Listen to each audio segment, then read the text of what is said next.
In the small town of Chisholm, Minnesota, it's 7 a.m. And inside the Erickson house, Tabitha Erickson is preparing for the morning. Even though her daughter Talon isn't up yet, there's lots to do. I usually put her food in a bottle and some water in a bottle, and then I have medicine drawn up. Talon has quite a bit of medicine she has to take. The baclofen is for the muscle tone, so it helps relax her muscles. The gabapentin is for her neurological pain, tricetam, and the Senna is for her bowel movements. 4-year-old Talon is just waking up. Good morning, princess. And the first thing she wants in the morning is food. You want Tum-Nums? Yet unlike other children her age, Talon does not eat solid food because of her diagnosis as failure to thrive. Talon uses a G-tube feeding, which is like a little Mickey button that enters her stomach. It's the straight port way to her stomach. Because there is only so much liquid that Talon can receive at one time in her stomach, Talon has to be fed quite a bit throughout the day. So I feed Talon about every hour and a half. I give her 120 mils total after the morning feeding. We do that every hour and a half. And she gets medications 3 times a day, once in the morning, once at 12:30, once at bedtime. Once breakfast is over, it's bath time. As the tub fills up, Tabitha carries Talon around because Talon cannot walk. She likes to be carried around and keeps her calm. Talon also cannot sit independently, which is why she has a special bath chair. Without the bath chair, she wouldn't do so well. She doesn't have any abdominal muscles to support her upright, and her neck muscles aren't as strong as we would like to hold her head up above the water. You can see Talon is happy in her bath chair. Yes, the bath time is her favorite time of all time. I believe it relaxes the muscles that Talon has. But she cannot wash herself. Her mother has to do it for her. So I put the washcloth on her to keep her warm, like this, usually. And then I pour water on her, and then we'll wash her hair. Once bath time is over, I'm gonna get your towel ready to get out. Tabitha has to lift Talon out of the tub. She's so big and wet and slippery. My biggest fear is dropping her. Set her down on the floor because that's the easiest place to go from there. And then I put the towel on her, I dry her off, make sure she's all good, and then I put lotion on her. Talon is not potty trained and still wears diapers. And at 4 years old, Talon is still dependent in all activities of daily living. Even dressing is a challenge. Ready? Let's stand up. Because Talon is unable to stand up on her own, she relies on her mom to do all the work. It's still 100% pretty much held by me. Tabitha likes to put Talon back into bed to warm her up, and as you can see, Talon likes this. She also enjoys her mom and getting kisses. After morning cuddles, it's time to get Talon into her wheelchair, which allows Talon to comfortably sit up. She wouldn't be able to sit up. She'd be laying down the whole time. There's really no other special device like her wheelchair that will support her enough for that. And it also makes life easier to get Talon's hair brushed, as well as putting on her socks and her shoes. She'll kick them off in about 5 seconds. And it's time to eat again. This time, Tabitha feeds her in her wheelchair.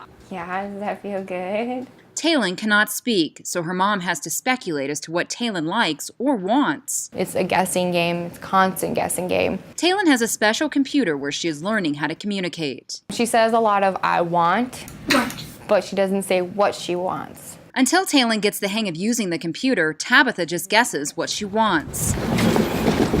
On this particular morning, Tabitha decides to go for a drive. Getting Talon into the car is a struggle because Tabitha has to lift her in order to get her into her car seat. But once they're in, Talon enjoys the ride. She really loves to kick her legs. Kicking her legs is one of her favorite things. Back at home, it's time for some in-home therapy, starting with the stander. Talon has to be lifted into her stander, and Tabitha then straps in Talon's feet, her legs, as well as her chest. She also wears a support for her neck. Because the stander is on wheels, Talon gets to feel what it's like to stand and move around. As you can see, Talon is happy. Besides the stander, Talon also has an upseat, which is equipment that involves her mom being connected to her to help her not only stand up, but walk. She gets to take the steps herself with the support that attaches to myself. Left, right. It mimics walking, actual walking, without being so limited. After therapy, Tabitha decides to take Talon for a walk in her wheelchair. It's a struggle for Tabitha to get the wheelchair through her narrow doorway and outside. Before they start the walk, Here we go. Tabitha gets her phone out to play some music for Talon. Talon likes a lot of music. She really likes the beats of sounds that are in the music, so she listens to a lot of like hip hop, old school stuff that has like the hardcore like dun dun dun dun type music. Getting outside seems to relax Talon. Sunshine, the wind in her face, the noises. She loves hearing the birds chirp. After the walk in the evenings, Tabitha's boyfriend Nick, who lives with them, Are you ready? joins Tabitha to help care for Talon. I spend about 28 to 30 hours a week with her. One of their favorite things to do together is hang out in a hammock and read books. Little bits of skin were peeling from my toes. But she really likes Nick. She kind of took a liking to him. It's very clear to see. Nick spending time with Talon allows Tabitha to get a break. There's still everything else in life going on where Tabby's got to do her own laundry, she's got to do dishes and food, which is all normal stuff until you've got a kid that's like Talon. She is a very high needs child, so she takes a lot of time. She needs a lot of attention. And what makes this even more difficult for Tabitha is that life didn't have to be this way for little Talon.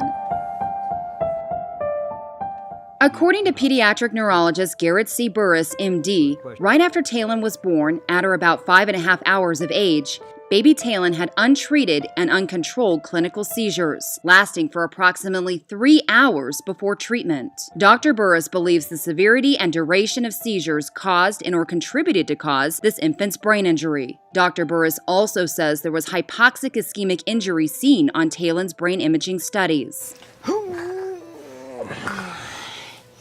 Me too, babies.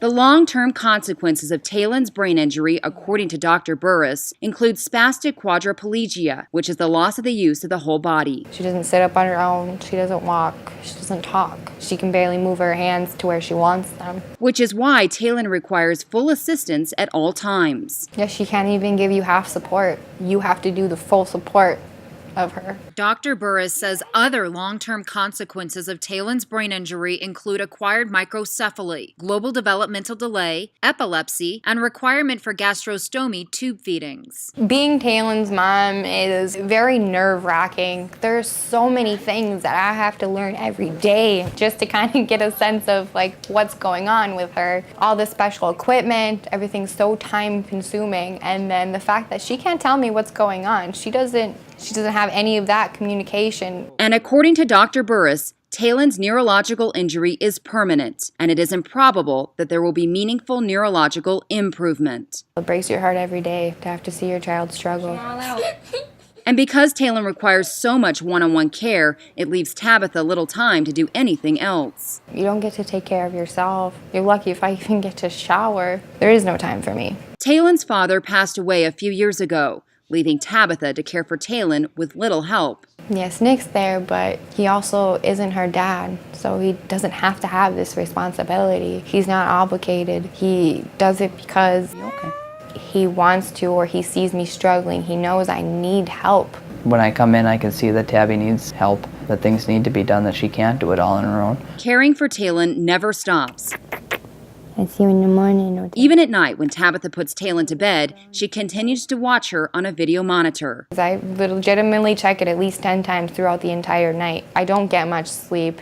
Any noise that she makes throughout the night, you have to be aware, alert. You have to be ready for anything. According to Talon's life care plan prepared by Nancy Mitchell, Talon is profoundly disabled and will have a lifelong need for care, equipment, and supplies. Mitchell's life care plan includes home nursing care for Talon for life. This will especially be needed as Talon gets older. Yes, I'm worried that she's going to be bigger every day. Like the physical strength that I will have to endure daily. It is anticipated that Talon will be above 50 pounds at 7 years old, which is why the life care plan provides for a ceiling lift and a shower bath transfer system. Other supplies in the life care plan include diapers, tube feeding equipment, and medications, which Talon will need for the rest of her life. Twinkle, twinkle, little star, how I wonder what you are. It is clear that Tabitha loves Talon.